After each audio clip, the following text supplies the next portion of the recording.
حضرت عثمان حیری بہت درویش کامل صوفیاء میں شمار ہوتا تھا. لوگ ان کی مجلس مبارکہ میں آ کے بیٹھتے تھے تو اپنے دلوں کو تازہ کرتے تھے. کچھ اللہ کے نیک بندے ایسے ہوتے ہیں کہ جن کا ایک جملہ بندے کو ساری زندگی کے لیے رستے پہ ڈال دیتا ہے. بہت بڑے درویش تھے حضرت عثمان حیری. امام غزالی رحمۃ اللہ علیہ نے لکھا ایک دفعہ ایک آدمی نے ان کی دعوت پکائی. امام صاحب دعوت کھانے چلے گئے. حضرت عثمان حیری جب اس شخص کے گھر پہنچے دروازے تک گئے تو وہ کہنے لگا حضور میں تو آپ کو دعوت دے کے بھول گیا تھا, وہ تو یاد بھی نہیں کہ روٹی پکوانی ہے, تو آپ مہربانی فرمائیں آج چلے جائیں, میں دوبارہ دعوت دوں گا.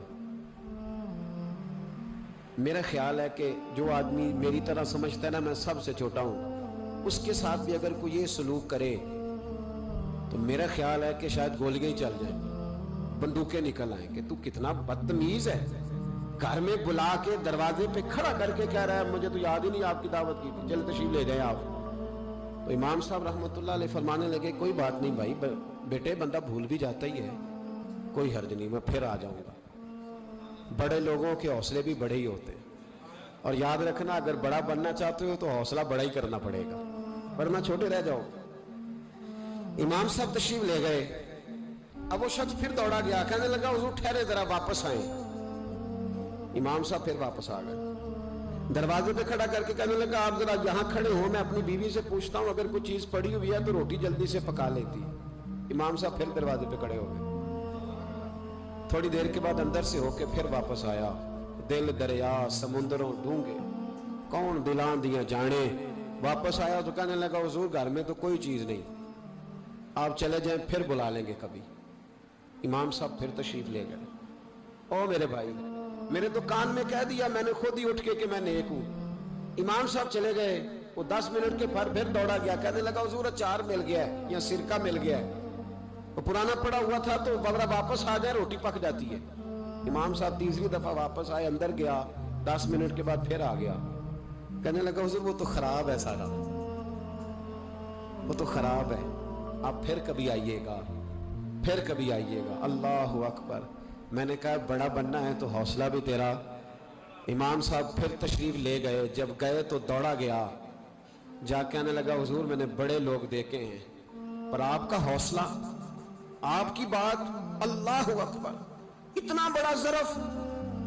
اب چاہیے تھا نا امام صاحب بیس کو سیدھی کرتے کہ بھائی بالکل یہ تو کسی میں ہے ہی نہیں جو مجھ میں ہے, اور دستار تھوڑی اور اونچی کر کے کہتے نہیں صاحب لوگ تو ایسے ہی, میں تو بڑا با حوصلہ ہوں. امام صاحب کیا فرمانے لگے, کہنے لگے کیا کہا تم نے, کہ حضور آپ میں بڑا حوصلہ ہے, اتنی اچھی عادت.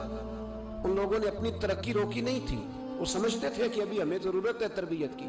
تو امام صاحب فرمانے لگے یہ تو حوصلہ میرے شہر کے کتوں میں بھی پایا جاتا ہے, جب کہ انہیں بلاتا ہے تو آ جاتے ہیں, دھتکار دیتا ہے تو چلے جاتے ہیں. یہ کوئی حوصلہ ہے, یہ تو کتوں میں پایا جاتا ہے, یہ کوئی میرا کمال نہیں. مجھے نا بس میرے لیے دعا کر, رب میرے اندر کوئی حوصلہ پیدا کر دے.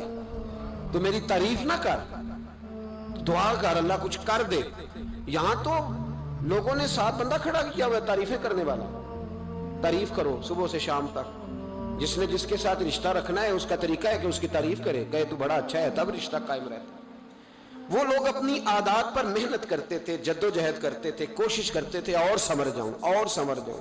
ہم تو روز داستان سناتے ہیں کہ اس دنیا میں ایک ہی بندہ اچھا ہے جس کا نام میں ہوں, میں اچھا, اور پھر دوبارہ ڈھونڈو گے تو میں ہی اچھا ملوں گا. خدا مجھے ایسی خدائی نہ دے کہ اپنے سوا کچھ دکھائی نہ دے. اپنی عادات پر محنت کرے. اللہ فرماتے ہیں کہ تمہیں موت اور زندگی کے بیچ اس کو گورکھ دھندا نہ سمجھو.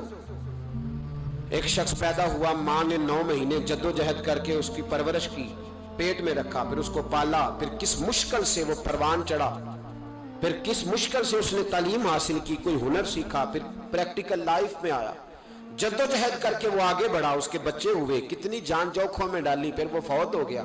فرمایا یہ کوئی گورکھ دھندا نہیں. الذی خلق الموت والحیات لیبلوکم ایکم احسن عملا. یہ موت اور حیات اس لیے بنائی تھی تاکہ پتا چلے کہ تم میں سے اچھے عمل کون کرتا ہے, کون اپنی عادات کو سوار کے آتا ہے, اخلاق کو سوار کے آتا ہے.